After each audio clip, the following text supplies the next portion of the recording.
కలబందని అలాగే వేరా అంటారన్న సంగతి తెలిసిందే. ఈ మెయిన్గా ఈ కలబందని ఘృతకుమారి అంటారు. అంటే దీని గుజ్జులో ఔషధపరమైన ఉపయోగాలు ఎక్కువ. అలాగే ఇది మహిళలకి ప్రత్యేకంగా ఉపయోగపడుతుంది కాబట్టి సంస్కృతంలో దీన్ని కుమారి, ఘృతకుమారి ఇలాంటి పేరుతో పిలుస్తారు. సరే, దీంతో ఎలాంటి సమస్యలు చక్కదిద్దుకోవచ్చు ఇది తెలుసుకుందాం. కొంతమందికి కళ్ళల్లో విపరీతంగా మంటలు ఇబ్బంది పెడుతూ ఉంటాయి. అలాగే సీజనల్గా ఇలాగ వర్షాలు పడే రోజుల్లో కళ్ళకి ఇబ్బంది పెడుతూ ఉంటుంది. కంప్యూటర్ విజన్ సిండ్రోమ్, ఓవర్గా కంప్యూటర్ చూడటం వల్ల కానీ, లేకపోతే దుమ్ము ధూళిలో తిరగటం వల్ల కానీ, అలా కొంతమందికి డ్రై ఐ సిండ్రోమ్, కళ్ళు పొడిగా ఉండటం వల్ల కానీ మంటలు విపరీతంగా వేధిస్తూ ఉంటాయి. ఈ మంటల వల్ల నులుముకుంటారు, దాంతో కళ్ళు ఎర్రబడతాయి, మళ్ళీ సెకండరీ ఇన్ఫెక్షన్స్, అనేక ప్రాబ్లమ్స్. ఇలాంటి కళ్ళ మంటల్ని, కళ్ళ కలకని ఈ కలబందతో తగ్గించుకోవచ్చు. ఎలాగో తెలుసుకుందాం. మీరు ఎక్కువగా ఎండలో తిరగటం వల్ల కానీ, లేదా ఎక్కువ ఓవర్గా శ్రమ పడినప్పుడు కానీ, నిద్ర లేకపోవడం వల్ల కానీ కళ్ళు ఒకవేళ మంటలుగా ఉండి ఎర్రబడితే అప్పుడు ఈ కలబంద గుజ్జు బాగా పనిచేస్తుంది. కలబంద గుజ్జుని సిద్ధం చేసుకోండి. అంటే ఏంటి, కలబంద ఆకు ఉంటుంది కదా, ముదురు ఆకు, దాన్ని చాకుతో కోసి తెచ్చుకోండి. శుభ్రంగా కడగండి. అటు ఇటు రెండు పక్కల ఉండే అంచుల్ని కోసేసేయండి. పైన కింద ఉండేటటువంటి ఆ తోల్ని చెక్కేయండి చాకుతో. మీకు లోపల ఒక ముంజలాగా ఒక గుజ్జు మీకు సిద్ధం అవుతుంది. దీన్ని శుభ్రమైన నీళ్ళలో బాగా కడగండి. కడిగిన తర్వాత ఒక తెల్లటి పరిశుభ్రమైనటువంటి బట్టలో మూట కట్టేసేసి దాన్ని అలాగ కళ్ళ మీద కాపడంలాగా పెట్టుకోండి. ప్రెస్ చేస్తూ అదమండి. దీంతో అమేజింగ్ రిజల్ట్ ఉంటుంది. ఆ కళ్ళ మంటలు తగ్గుతాయి. దీంతో కళ్ళు చల్లగా హాయిగా అనిపిస్తాయి. అలాగే ఈ కనుబొమ్మల వాపు, అలాగే కళ్ళలో వాపు, ఇంకా కళ్ళు పుసులు కట్టడం, కళ్ళ నుంచి నీళ్లు గారటం, కళ్ళ కలకలు, ఇలాంటి లక్షణాలు తగ్గుతాయి. కాబట్టి ఈ కంటికి సంబంధించిన సమస్యలు ఉన్నప్పుడు సింపుల్గా ఈ చికిత్స ప్రయత్నం చేయండి. కలబంద గుజ్జుని ఒక గుడ్డలో, శుభ్రమైన ముతక గుడ్డలో, కోరా గుడ్డలో మూటగా కట్టి ప్రెస్ చేయాలి. కొద్దిగా ప్రెస్ చేస్తుంటే దాని నుంచి కారినట్టుగా కలబంద గుజ్జు సెక్రీట్ అవుతూ కళ్ళ మీద థెరాప్టిక్గా పనిచేస్తుంది. ఈ ఇన్ఫ్లమేషన్ తగ్గిస్తుంది. ఇక కొంతమందికి చర్మం పైన మచ్చలు తయారవుతూ ఉంటాయి. అలాగే చర్మం ఎప్పుడు కూడా రఫ్గా ఉంటుంది. మీ చర్మం పైన నల్లటి మచ్చలు, మంగు మచ్చలు, గరుకుదనం ఇలాంటివి ఉంటే, కొంతమందికి ఈ వేళ్ల కణుపులు నల్లగా ఉంటాయి, కొంతమందికి మోచేతుల దగ్గర నల్లగా ఉంటాయి, కొంతమందికి అండ్రై సర్కిల్స్ ఇక్కడ నలుపుదనం వస్తూ ఉంటుంది, కొంతమందికి నుదురు నల్లగా ఉంటుంది. ఇలాంటి ఏదైనా సందర్భంలో మీ చర్మం నల్లబడినా, లేకపోతే రఫ్గా ఉన్నా, అన్ని సందర్భాల్లోనూ కలబంద ఎక్సలెంట్గా పనిచేస్తుంది. ఎలా వాడాలి తెలుసుకుందాం. కలబంద గుజ్జు సిద్ధం చేసుకోండి. అంటే కలబంద ఆకుని నిలువుగా చీల్చి లోపల ఉండే గుజ్జుని చెంచాతో ఇలా గీరండి. మీకు గుజ్జు తయారవుతుంది. దీనికి పసుపు కలపండి. కలబంద గుజ్జు, పసుపు కాంబినేషన్ గుర్తుపెట్టుకోండి. రెండింటిని కలిపి పేస్ట్లా చేసి ఆ గరుకు చర్మం పైన పూయండి. అలాగే అండ్రై సర్కిల్స్ మీద, లేకపోతే ఈ కణుపులు నల్లగా ఉన్నప్పుడు ఇలాగ నల్ల చర్మం మీద పూయండి. బాగా మర్దన చేయండి. దీంతో డెడ్ స్కిన్ అంతా వెళ్ళిపోయి ఆ మృత కణాలు రిప్లేస్ అయ్యి మరమ్మతు జరిగి ఫ్లవర్ ఫ్రెష్గా తయారవుతుంది. అంటే సిల్కీగా మీ చర్మం అనేది స్మూత్గా తయారవుతుంది. ఇక చాలామందికి ఎసిడిటీ ఇబ్బంది పెడుతూ ఉంటుంది. అలాగే కడుపులో అల్సర్స్ బాధిస్తూ ఉంటాయి. అంటే కాస్త మీరు కొద్దిగా పచ్చిమిరపకాయ కారం తిన్నా, లేకపోతే ఏ మాత్రం తేడా ఉన్నా మంట మొదలవుతుంది. టీ కాఫీలు తాగటం వల్ల కానీ, ఆందోళన వల్ల కానీ ఇలాగ పుళ్ళు పడుతూ ఉంటాయి. ఇక దీంతో ఎసిడిటీ ఉంటుంది కాబట్టి ఫోకస్ ఉండదు. అంటే ఎవరు ఏది పలకరించినా, చిన్న మాట అన్నా సరే గుస్సున కోపం వచ్చేస్తూ ఉంటుంది ఎసిడిటీ వల్ల. ఇలాంటి సందర్భాలలో ఈ ఎసిడిటీని తగ్గించుకోవడానికి చాలామంది జీవితాంతం మందులు వాడుతూ ఉంటారు. మళ్ళీ వాడితో ఇబ్బందులు.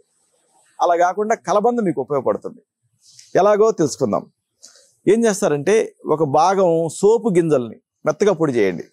సోంపు మనం ఫుడ్ తర్వాత నోట్లో వేసుకుంటాం కదా, ఈ సోంపు, ఈ గింజల్ని మెత్తగా పొడి చేసుకొని ఒక భాగం తీసుకొని దానికి 4 భాగాలు కలబంద గుజ్జు, దీని రసం కలపండి. ఒక భాగం ఏమో సోంపు, 4 భాగాలు కలబంద గుజ్జు, రెండింటినీ కలిపి ఎండలో పెడితే ఎండిపోతుంది. ఇప్పుడు దీన్ని నిల్వ చేసుకోండి. దీన్ని ఒక 1/2 స్పూన్ మోతాదుగా రోజు 2 సార్లు ఉదయం సాయంత్రం దీన్ని నీళ్ళకి కలిపేసేసి ఆ నీళ్లు తాగుతూ ఉండాలి. దీంతో ఆశ్చర్యకరంగా ఎంతో కాలం నుంచి ఇబ్బంది పెట్టే మీ కడుపులో మంట, అలాగే పేగుల్లో పుళ్ళు తయారవటం, కడుపు ఉబ్బరింపు, కడుపులో వికారం, ఇలాంటివన్నీ మంత్రం వేసినట్టు తగ్గిపోతాయి. ఇది సాక్ష్యాధారాలతో సహా రుజువైనటువంటి ఒక మంచి చికిత్స. ఎందుకంటే అలావేరా గుజ్జుకి అల్సర్స్ని తగ్గించే గుణం ఉన్నట్టుగా తేలింది. కాబట్టి మీకు గ్యాస్ట్రిక్ అల్సర్స్ ఉన్నా, లేకపోతే గ్యాస్ట్రైటిస్ ఉన్నా, లేకపోతే GERD గ్యాస్ట్రోఎసోఫేజల్ రిఫ్లక్స్ డిసీజ్ ఉన్నా, ఇలాగ ఎసిడిటీకి సంబంధించిన ఏ సమస్య ఉన్నా కానీ దీన్ని మీరు వాడుకోవచ్చు. చాలా సింపుల్గా మీరు తయారు చేసుకోవచ్చు.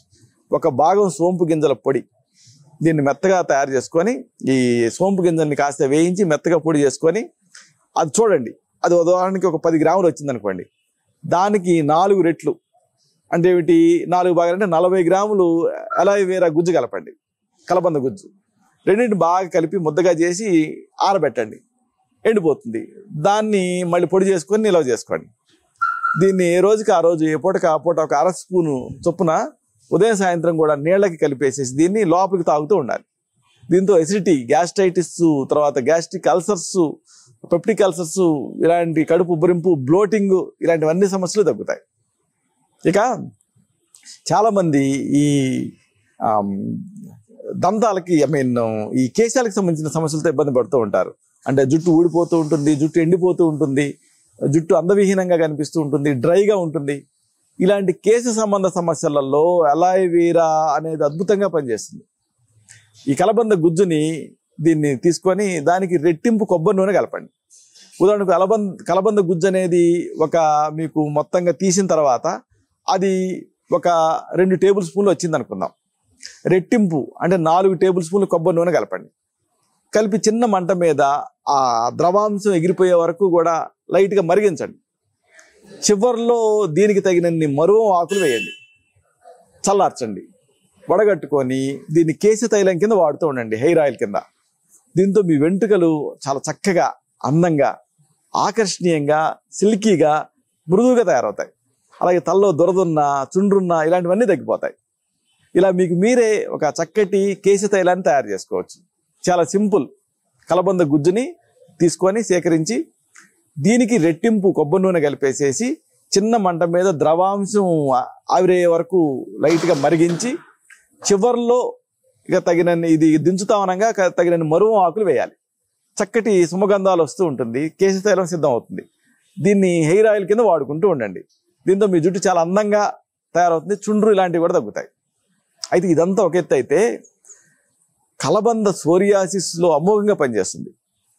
నేను కొన్ని వందల మందికి దీన్ని ఇచ్చి చక్కటి ఫలితాలు పొందినటువంటి ఫార్ములా ఇది. సోరియాసిస్ని ఎలా తగ్గించుకోవాలి, ఎందుకంటే సోరియాసిస్ ఈ మధ్య చాలా కామన్గా చాలా మందిని బాధిస్తూ ఉంది. ఒకప్పుడు మేము చదువుకునే రోజులలో సోరియాసిస్ కేసులు అంతగా ఉండేవి కావు, కానీ ఈ మధ్య అంటే అప్పుడు ఏదో 1% 2% ఉండేవి. కానీ ఈ రోజులలో సోరియాసిస్ కామన్ అయిపోయింది. ఎందుకంటే మానసిక ఒత్తిళ్ళు, టెన్షన్లు, అలాగే వాతావరణం కాలుష్యాలు ఇలాంటివన్నీ సోరియాసిస్ని ఎక్కువ చేస్తున్నాయి. దీన్ని ఎలా తగ్గించుకోవాలి? కలబందతో ఒక చక్కని చికిత్స ఉంది, దీన్ని తయారు చేసుకోండి. కానుగ నూనె తెలుసు కదా, దీన్ని గానుగ నూనె అంటారు. మళ్ళీ గానుగ అంటే గానుగ ఆడించిన నూనె, అంటే కొబ్బరి నూనె కూడా గానుగలోంచి తీస్తారు, అది కాదు. కానుగ ఈ మనం అలాగ రోడ్డు పక్కన మనం నడుచుకుంటూ వెళ్తే ఆర్నమెంటల్ ప్లాంట్స్ కింద ఈ కానుగ చెట్లను పెంచుతూ ఉంటారు. కానుగ కాయలు ఉంటాయి, వాటి లోపల గింజలు ఉంటాయి. దంచితే నూనె గింజలు అవి ఆ నూనెగా మెత్తగా అవుతాయి. ఆ గింజల్ని గట్టిగా పిండితే నూనె వస్తుంది. మీకు కానుగ నూనె దొరుకుతుంది కూడా, ఆయుర్వేద మూలికల షాపులో దొరుకుతుంది. ఈ కానుగ నూనెని తీసుకోండి, దీనికి కలబంద గుజ్జు రసాన్ని కలపండి. దీన్ని రెండింటిని కలిపేసేసి ఒంటికి పట్టించుకోవాలి. 2-3 గంటలు ఆగిన తర్వాత సున్నిపిండితోటి స్నానం చేసేయాలి. దీంతో చర్మం మృదువుగా తయారవుతుంది. ఆ పొరలుగా ఊడటం, సోరియాసిస్ ఇలాంటి సమస్యలు తగ్గుతాయి. ఇక ఈ మహిళలకి గర్భాశయంలో కంతులు తయారవడం అనేది చాలా కామన్గా ఈ మధ్య జరుగుతుంది. హార్మోన్స్ తేడాల వల్ల చాలా మంది దీంతో సఫర్ అవుతున్నారు. ఇలాంటప్పుడు కలబందతో ఒక ఎక్సలెంట్ మెడిసిన్ ఉంది, తెలుసుకుందాం. జీలకర్రని కాస్త వేయించి పొడి చేయండి. దీనికి స్వచ్ఛమైనటువంటి పసుపు పొడిని, అలాగే పటిక బెల్లం పొడిని కలపండి, సమానంగా నిల్వ చేసుకోండి. ఇప్పుడు ఈ కలబంద గుజ్జు దీన్ని నీళ్ళతోటి శుభ్రంగా కడిగి దాన్ని ఒక 1/2 స్పూన్ గుజ్జుని తీసుకొని ఇప్పుడు మీరు సిద్ధం చేసుకున్నారే ఈ పొడి, దీన్ని కలపండి, లోపలికి మింగేయండి. రోజు 2 సార్లు దీన్ని తీసుకుంటూ ఉంటే ఈ మహిళల్లో కంతులు, గర్భాశయంలో కంతులు, గర్భాశయ దోషాలు ఇలాంటివన్నీ కూడా తొలగిపోతాయి. ఫైబ్రాయిడ్స్కి, అలాగే ఎండోమెట్రియోసిస్కి, ఇంకా బల్కీ యూట్రస్కి, వీటన్నిటికీ ఇది ఒక ఎక్సలెంట్ మెడిసిన్. సింపుల్గా ఏం చేస్తారంటే జీలకర్రని వేయించి పొడి చేసుకోండి. అలాగే పసుపుని కూడా కొమ్ముల్ని దంచి పొడి చేసుకోండి. పటిక బెల్లాన్ని మెత్తగా పొడి చేసుకోండి. 3 సమంగా కలపండి. ఏమిటి? జీలకర్ర పొడి, పసుపు పొడి, పటిక బెల్లం పొడి 3 కలిపి నిల్వ చేసుకోండి. ఇప్పుడు ఏం చేస్తారంటే ఏ రోజుకి ఆ రోజు కలబంద ఆకుని తెచ్చుకొని పైన కింద ఉండేటువంటి ఆ తోలంతా చెక్కేసేసి పక్కలు కూడా కట్ చేసేసి గుజ్జును మాత్రమే తీసుకొని గట్టిగా స్క్వీజ్ చేసి కలబంద జ్యూస్ సిద్ధం చేసుకోండి. ఈ కలబంద జ్యూస్కి ఇప్పుడు మీరు తయారు చేసుకున్న ఈ మిశ్రమం చూర్ణ మిశ్రమాన్ని కలపాలి. కలిపేసేసి ఒక స్పూన్ మోతాదుగా ఈ చూర్ణ మిశ్రమాన్ని కలబంద గుజ్జు కలిపేసేసి లోపలికి మింగేయాలి. ఇలా 2 సార్లు చేస్తూ ఉంటే గర్భాశయ దోషాలు తగ్గుతాయి. అయితే ఇక్కడ ఒక విషయం మీరు గమనించాల్సింది ఏంటంటే కలబంద అనేది మహిళా సంబంధమైనటువంటి సమస్యలు చక్కదిద్దుతుంది. అయితే అదే సమయంలో గర్భవతులు దీన్ని తీసుకోవడం మంచిది కాదు. ఎందుకంటే గర్భవతులు తీసుకుంటే ఆ పీరియడ్స్ రెగ్యులేట్ అయిపోయి గర్భస్రావం అయ్యే రిస్క్ ఉంటుంది. అలాగే పాలిచ్చే తల్లులు వీళ్ళు కూడా దీన్ని తీసుకోవడం అనేది అంతగా మంచిది కాదు. ఎందుకంటే పాలిచ్చే తల్లులు దీన్ని తీసుకుంటే పిల్లలకి ఎక్కువసార్లు విరేచనాలు అయ్యేటువంటి అవకాశం ఉంటుంది. ఈ 2 విషయాలు దృష్టిలో పెట్టుకొని కలబందను వాడుకుంటే ఇది ఒక చక్కని ఔషధం కింద పనిచేస్తుంది. ఇలాంటి మరొక ఆసక్తికరమైన విషయాన్ని తిరిగి ఇదే కార్యక్రమాల పరంపరలో మనం కలుసుకున్నప్పుడు సవివరంగా, సహేతుకంగా, సమగ్రంగా తెలుసుకుందాం. శుభం.